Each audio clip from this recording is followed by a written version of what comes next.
Black holes are one of the strangest things in existence. They don't seem to make any sense at all. Where do they come from and what happens if you fall into one? Stars are incredibly massive collections of mostly hydrogen atoms that collapse from enormous gas clouds under their own gravity. In their core, nuclear fusion crushes hydrogen atoms into helium, releasing a tremendous amount of energy. This energy in the form of radiation pushes against gravity, maintaining a delicate balance between the two forces. As long as there is fusion in the core, a star remains stable enough. But for the stars with way more mass than our own Sun, the heat and pressure at the core allow them to fuse heavy elements until they reach iron. Unlike all the elements that went before, the fusion process that creates iron doesn't generate any energy.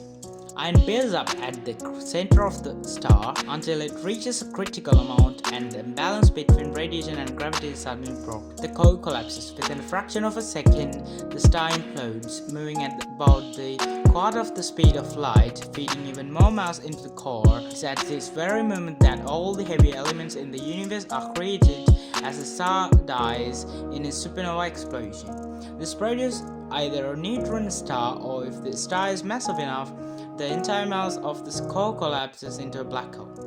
If you look at a black hole, what you're really seeing is the event horizon. Anything that crosses the event horizon needs to be traveling faster than the speed of light to escape. In other words, it's impossible. So we just see a black sphere reflecting nothing. But if the event horizon is a black part, what is the whole part of the black hole? The singularity. We're not sure what it is exactly. A singularity may be indefinitely dense, meaning all its mass is concentrated into a single point in space with no surface or volume, or something completely different. Right now we just don't know. It's like a dividing by zero error. By the way, black holes do not suck things up like a vacuum cleaner. If we were to swap the sun for an equally massive black hole, nothing much would change for Earth, except that we would freeze to death. Of course. What would happen to you if you fell into a black hole? The experience of time different around black holes. From the outside, you seem to slow down as you approach the event horizon, so time passes slower for you. At some point, you would appear to freeze in time, slowly turn red and disappear. While from your perspective, you can watch the rest of the universe in fast forward, kind of like seeing into the future. Right now, we don't know what happens next, but we think it could be one of two things. One, you die a quick death. A black hole covers space so much that once you cross the event horizon, there is only one possible direction you can take this retreat inside the event horizon. You can only go in one direction. It's like being in a really tight alley that closes behind you after each step.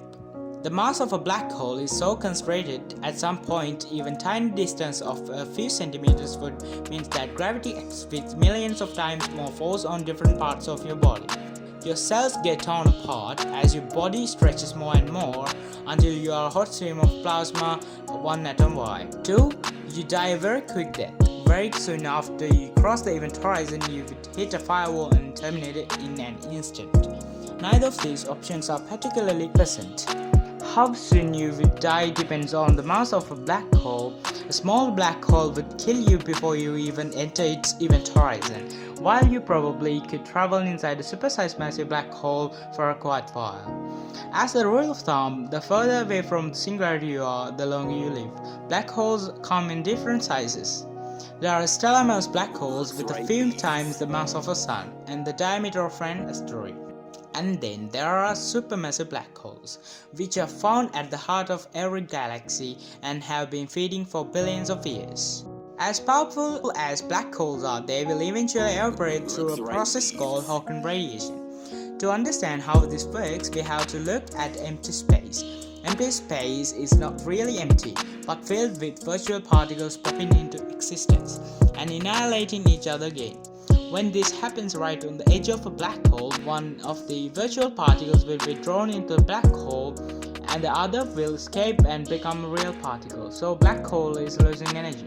This happens incredibly slow at first and gets faster as the black hole becomes small. When it arrives at the mass of a large asteroid, it's radiating at room temperature. When it has the mass of a mountain, it radiates with about the heat of our sun.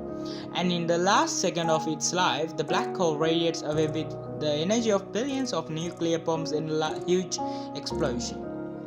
But this process is incredibly slow. The biggest black holes we know might take up a Google year to operate.